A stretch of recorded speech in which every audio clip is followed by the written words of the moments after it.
mieux qu'une chaîne, un monde. RTGA, mieux qu'une chaîne, un monde.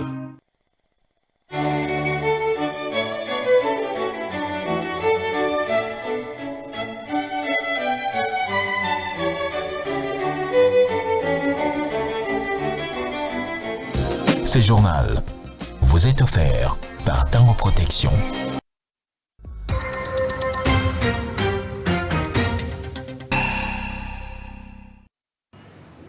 Vous nous suivez ici et un peu partout à travers le monde. Bienvenue à ce journal en direct depuis Kinshasa. Voici sans plus tarder le sommaire. Début du processus de mise en œuvre de l'accord de paix RDC-Rwanda signé à Washington, annonce faite par l'ambassadrice des États-Unis. En poste en RDC, l'annonce provient des mesures punitives en cas de non-respect des engagements par les parties.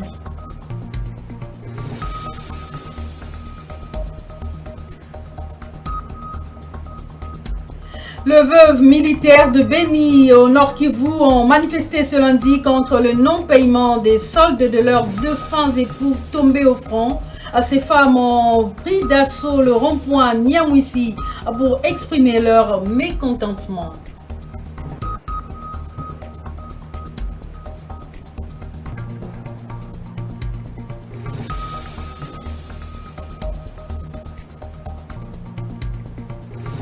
Le terrain Lubumbashi, qui sert à certains matchs de football des locaux, de plus en plus envahi par des constructions anarchiques, à cet espace ludique situé au quartier Jamaïque à Kintambo, inquiète les habitants du coin qui lancent un SOS auprès des autorités compétentes pour stopper la spoliation. Voilà tout pour les titres à développer dans un instant.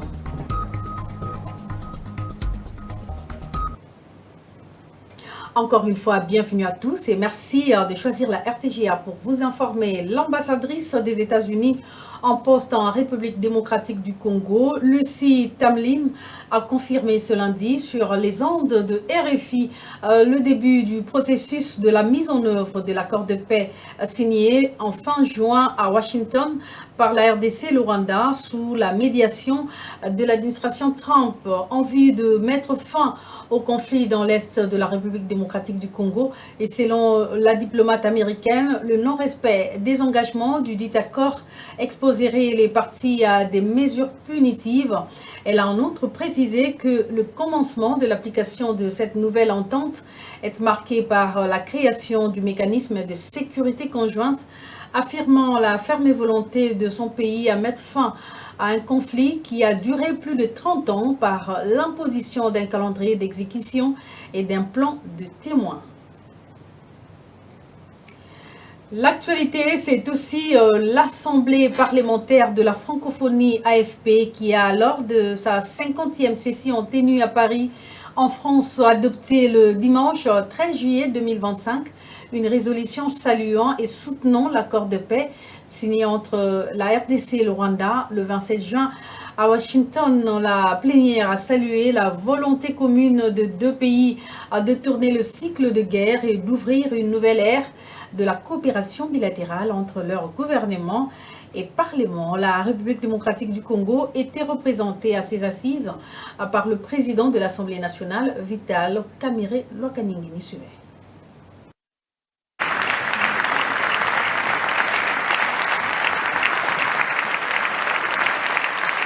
La 50e session de l'Assemblée parlementaire de la francophonie s'est clôturée le dimanche 13 juillet 2025 sous les acclamations et une standing ovation de la plénière saluant la volonté commune manifestée par la République démocratique du Congo et le Rwanda de faire la paix afin d'ouvrir une nouvelle ère de coopération bilatérale entre leur gouvernement et leur parlement à l'image de leur peuple, restés soudés malgré les querelles politiciennes opposant les dirigeants des deux pays. Ces gestes forts symbolisent la paix et la célébration commune de l'adoption à l'unanimité de la résolution de la PEF sur la situation en République démocratique du Congo, une résolution qui salue et soutient la signature le 27 juin dernier à Washington d'un accord de paix entre ces deux pays condamnés à vivre ensemble mais divisés par 3 décennies de guerre. Mon pays, la République démocratique du Congo, est prêt à faire la paix avec son voisin le Rwanda, s'est exprimé le président Vital Kamerhe du haut du perchoir de l'hémicycle de l'Assemblée nationale française à l'issue de l'adoption de la résolution. Une consécration du lobbying mené par le parlementaire congolais, conduit par le président de l'Assemblée nationale Vital Kamerhe et du Sénat Jean-Michel Samaloukonde. Je souligne que la République démocratique du Congo et le Rwanda sont condamnés par l'histoire et la géographie de vivre en bonne entente. Aucun des deux pays ne déteste l'autre, et le peuple des deux pays s'entend. À nous les politiques de jouer notre partition. J'ai dit tout simplement que la République démocratique du Congo est prête. Avec sa position, il est prêt à faire la paix avec son voisin, le Rwanda. Pour sa part, Harerimana Moussa Fazili, vice-président de la Chambre des députés du Rwanda, a répondu à l'allocution de Vital Kamerhe en affirmant que son pays, le Rwanda, est également prêt à faire la paix avec son voisin, la République démocratique du Congo. Le Rwanda est également prêt à soutenir tous les efforts qui visent la paix. Cet événement historique ovationné par le parlementaire francophone a marqué les temps forts de cette 50e session de l'Assemblée parlementaire de la francophonie qui s'est clôturée par une note de satisfaction après l'adoption de plusieurs résolutions rassemblées dans la déclaration de Paris. L'actualité en dehors de nos frontières, la France célèbre ce 14 juillet sa révolution en hommage à la prise de Bastille, événement qui a marqué un tournant décisif dans l'histoire de la France. La prise de la Bastille est un acte de révolte contre le pouvoir royal qui marque le début de cette révolution française. Et cet événement est souvent perçu comme les symboles de la fin de la monarchie absolue et le début de la liberté en France. Suzy Kibero-Marie. Mesures importantes, notamment l'abolition des privilèges de la noblesse et du clergé de la Déclaration des droits de l'homme et du citoyen. Accélérer l'action, ne laisser personne de côté, c'est le thème central du forum politique de haut niveau des Nations Unies sur le développement durable qui s'ouvre ce 14 juillet à New York. Une occasion pour les pays membres de l'ONU d'examiner la mise en œuvre du programme de développement durable à l'horizon 2030. Le forum mettra ainsi l'accent sur 5 objectifs de développement durable ODD, le 3, le 5, le 8, le 14 et le 17 en veillant sur le suivi des partenariats pour le développement. C'est ce que nous dit Suzy Kibero-Marie dans ses commentaires suivants. Ouverture du 14 au 23 juillet 2025 du Forum politique de haut niveau des Nations Unies sur les développements durables à New York, aux États-Unis. Cet événement annuel, convoqué par le Conseil économique et social, est la principale plateforme des Nations Unies pour le suivi et l'examen de la mise en œuvre du programme de développement durable à l'horizon 2030 et de ses objectifs de développement durable, ODD en sigle. Le thème choisi pour cette édition 2025 est « Accélérer l'action, ne laisser personne de côté ». Il se concentrera sur la manière de développer des solutions durables inclusives fondées sur les sciences et les données probantes pour l'agenda 2030 et ses objectifs du développement durable. Il s'agit d'examiner les progrès réalisés dans la mise en œuvre de l'agenda 2030 et de ses ODD, de mobiliser l'action collective pour accélérer les progrès vers la réalisation des objectifs du développement durable, en particulier à l'approche de l'échéance de 2030. Il s'agit également de faciliter l'échange de bonnes pratiques et d'expériences entre les États membres et les autres parties prenantes. Il faut identifier les défis et les obstacles à la réalisation des objectifs et élaborer les recommandations pour les surmonter. Un segment ministériel se réunira pendant 3 jours pour discuter des questions clés et prendre des décisions politiques. Les examens nationaux volontaires seront présentés par plusieurs pays, membres de l'Organisation des Nations Unies, offrant une occasion d'évaluer les progrès et les défis au niveau national. Les laboratoires seront organisés pour faciliter l'échange d'idées et des solutions entre les pays et les organisations de la société civile. Le forum mettra l'accent sur 5 objectifs du développement durable spécifiques qui seront examinés de manière approfondie.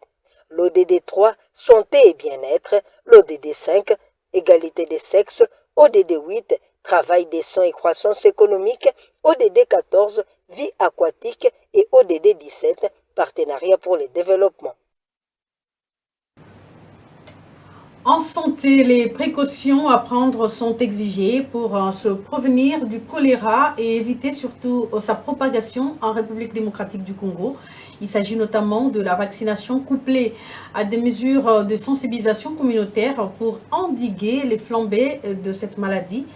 Les centres de traitement du choléra dans les zones touchées doivent être accessibles et dotés des produits nécessaires pour la prise en charge des cas recensés.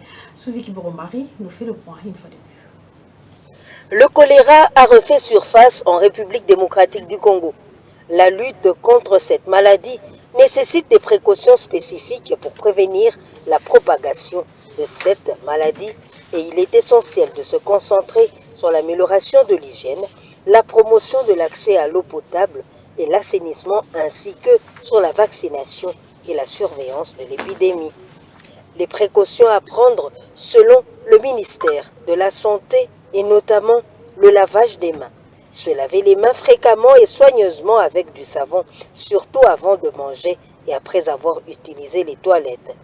Il faut utiliser de l'eau potable, boire uniquement de l'eau potable ou traiter l'eau avant de la consommer.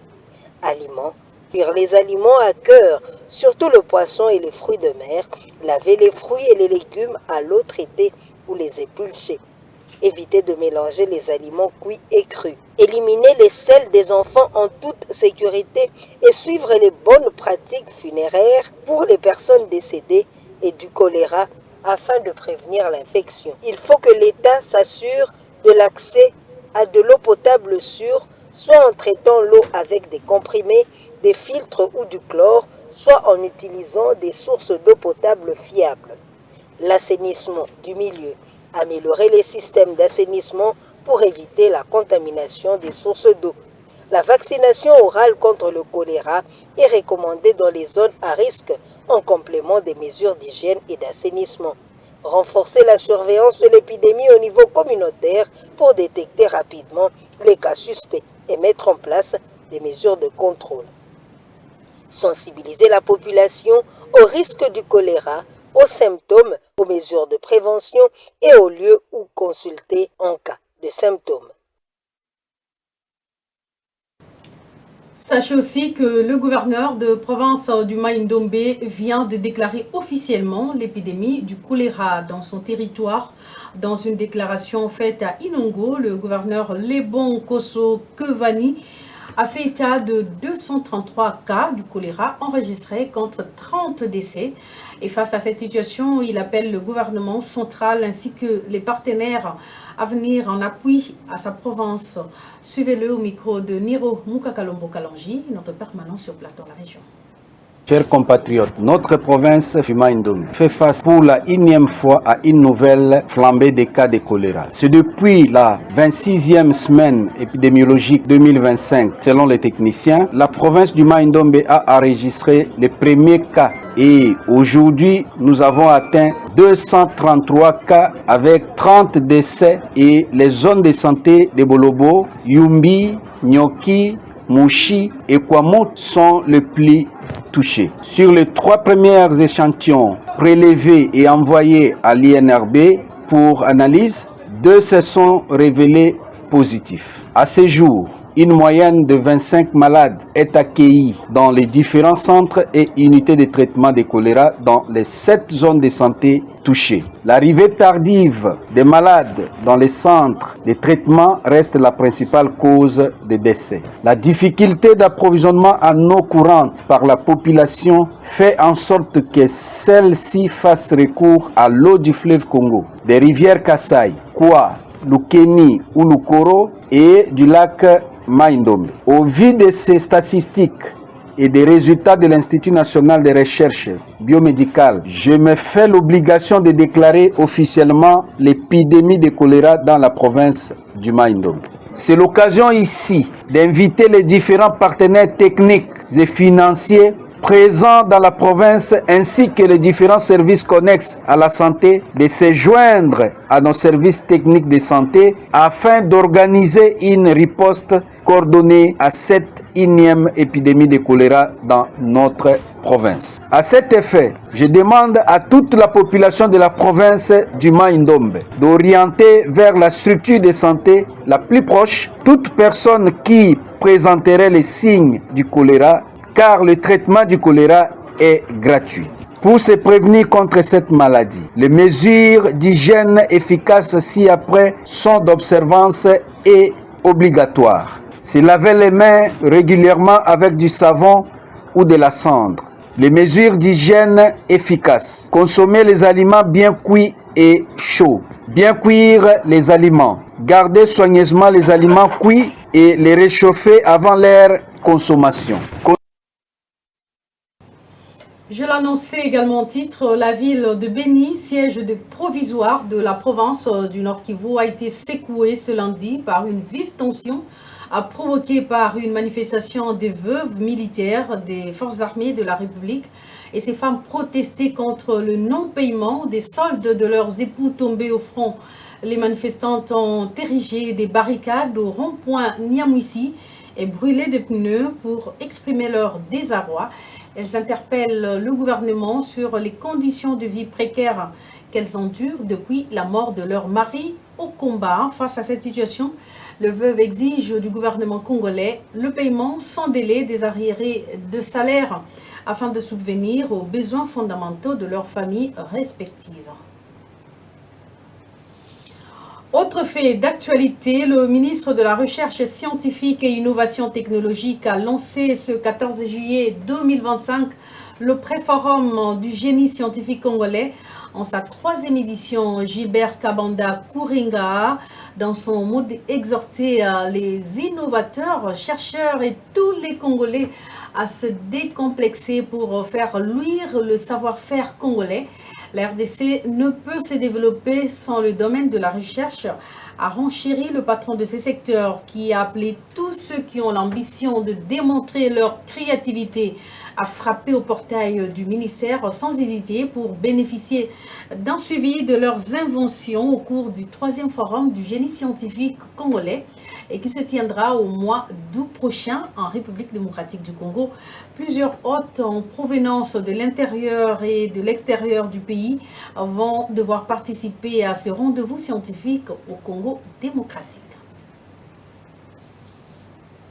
Ce qui nous amène à parler maintenant d'un faux policier et d'un faux officier de la police judiciaire en tenue, arrêté en flagrance à la fourrière de l'échangeur délimité par le commissaire divisionnaire de la police ville de Kinshasa, Israël Kantoubakoulou, a surpris ces 2 faux éléments lors de sa descente sur terrain en train de rançonner un conducteur de véhicule sur place. Le commandant de la police province de Kinshasa a aussi haussé le ton pour décrier les cas de motos et véhicules arrêtés arbitrairement, voire entassés au poste de police. Et par la même occasion, il a donné des fermes instructions en rapport avec des restaurants de fortune communément appelés Maléwa qui pullulent en ces lieux et sans gêne.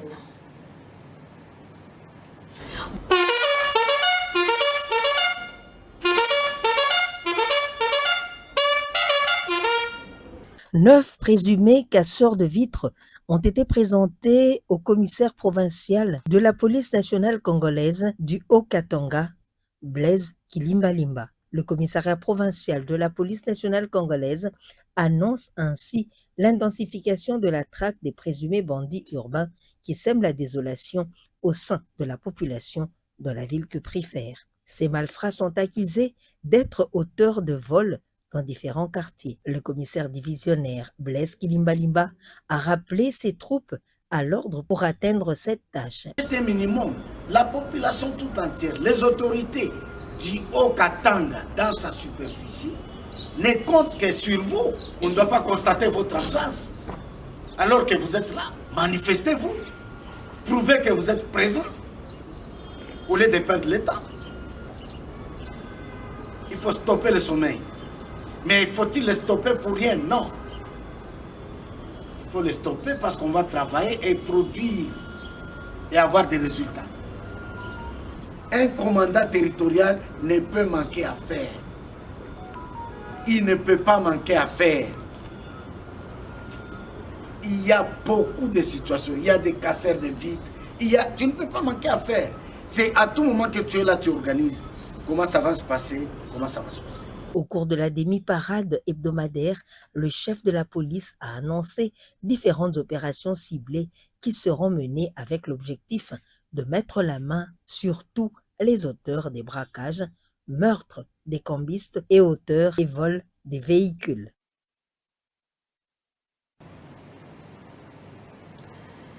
Nous sommes à Lévis en Besogne. Là, vous venez de suivre un élément de la police, mais dans le Haut-Katanga. On va maintenant parler de cet autre élément à Kinshasa, le terrain de football Lubumbashi qui faisait autrefois la fierté des quartiers Jamaïque et Kanluka dans la commune de Kintambo, qui est en train de disparaître à petit feu.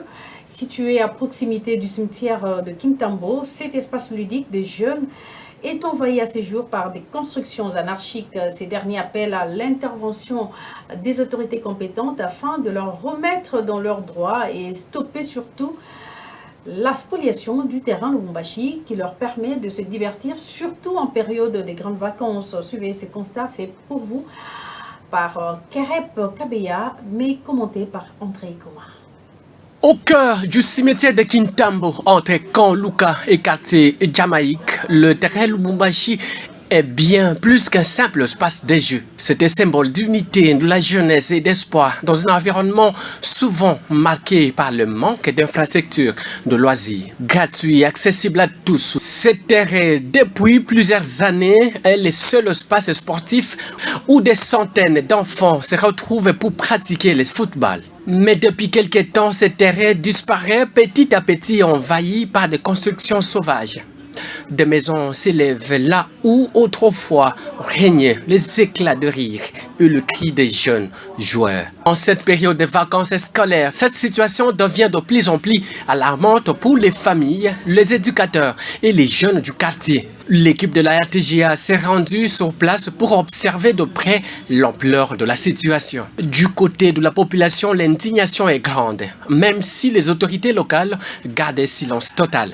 Plusieurs usagers et habitants nous ont confié leur frustration face à ce qu'ils considèrent comme une dépossession injuste. Un jeune entraîneur, une responsable communautaire et un enfant habitué du terrain, tous disent la même chose.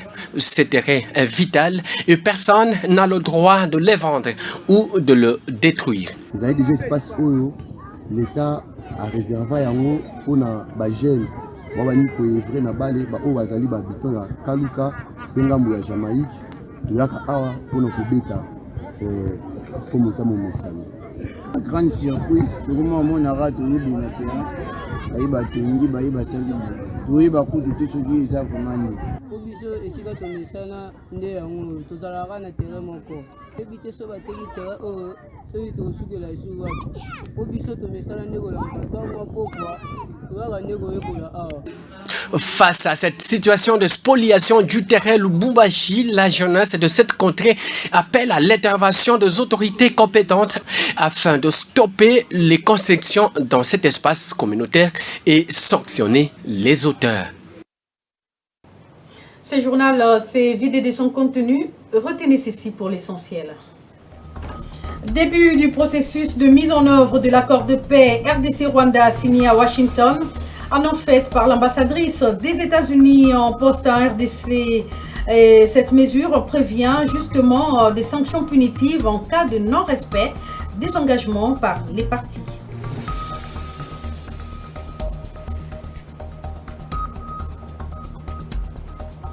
Les veuves militaires de Beni au Nord Kivu ont manifesté ce lundi contre le non-paiement des soldes de leurs défunts époux tombés sur le front. Ces femmes ont pris d'assaut le rond-point Nyamwisi pour exprimer leur mécontentement.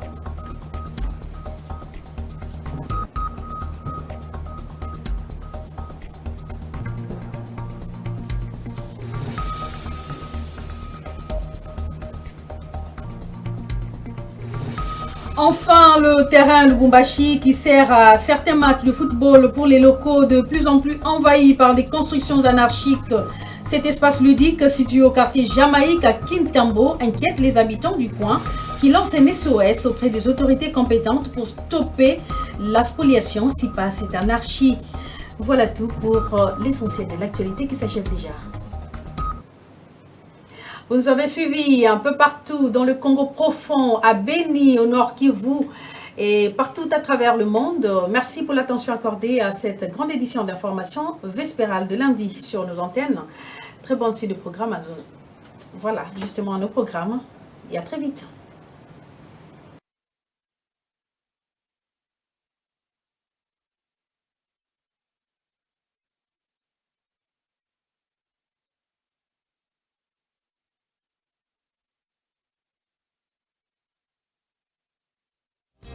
Ce journal vous a été offert par Tango Protection.